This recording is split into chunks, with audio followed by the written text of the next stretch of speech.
All right, good morning and welcome to the School of Transformation. Let's quickly do something about prayer, okay? Most times I deal with folks on a daily basis uh, as a Christian, esoteric life coach, and the rest of it. For those who don't know, I dwell in the descending of esoteric blueprints and understanding destiny path and how to grow people into what they have been called to do right from birth. I'm not a motivational speaker. Okay, I am a voice of transformation. The essence is transformation. So let's quickly talk on prayer. So in some of the sessions I've had, people ask me about prayer. That most time they pray, they don't get answers. And this is one of the argument that many folks use to say, okay, God doesn't exist, and if He does exist, He doesn't answer prayer, He doesn't listen to prayer. The truth is that God does answer prayer, but not the way we humans discern answers to prayer to come. You understand? When God created the humans, He wrote an algorithm of the human experience so that He doesn't need to come and be interfering in the affairs of man. As far as you follow that algorithm, even if God is going to bring a miracle or a supernatural intervention, it has to follow the same algorithm where helplessness is discerned, but you are living in purpose. You can be living in purpose and still be helpless. So when helplessness is discerned and you are living in purpose, and this purpose is to ensure that the glory of God is made manifest upon the face of the earth, because you are His imago Dei, the image of God upon the face of the earth, and you are like a prism glass that reflects the glory of God. So that is your purpose. That is what you're supposed to live for. So when in your day-to-day life you're reflecting the glory of God, but there is a shaking and there's a disalignment, you're out of balance, that is when miracle steps in. All right, miracle is not thrown around like daily bread. So what God does is that the algorithm is, man, have dominion, be fruitful, multiply, and replenish the earth. God will not give dominion, fruitfulness, and multiplication if there is no system designed for replenishment. Replenishment is maintenance.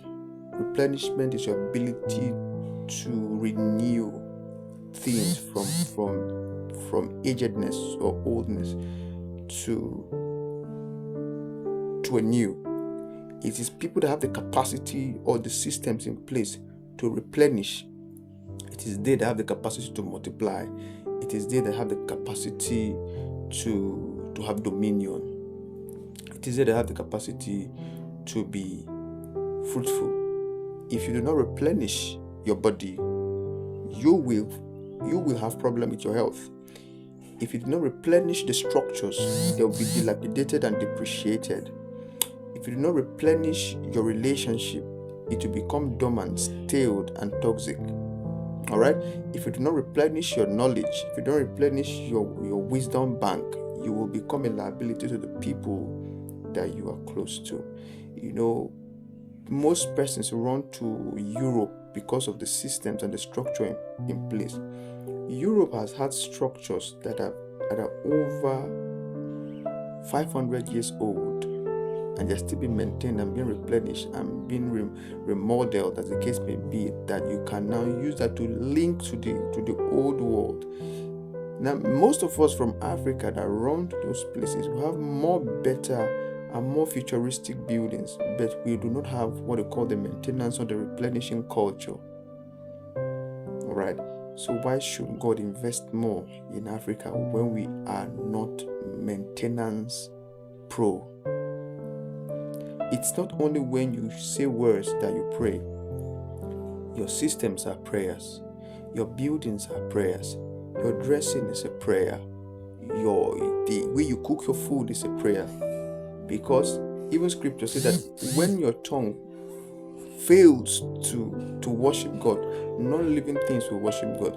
When the architecture towers into the sky, when the plane flies across the sky, when the cruise ship or the yacht are beautifully made and the buildings are fantastic, the awe and the wonder it sparks in the heart of persons create an aura of prayer to God, which is what? Fulfilling purpose of glorification. So we cannot come to a point where we bully God to answer our prayers if we don't have the capacity to replenish. Even God did not allow the Israelites to go into the promised land until they left the attitude of complaining to the attitude of being ready to defend and to replenish the land that was going to be given to them. That was why they had to fight a lot of battles and a lot of wars. Because even in Egypt, the slavery mindset puts you in a position where you look forward to another person to provide for you what you can provide for yourself.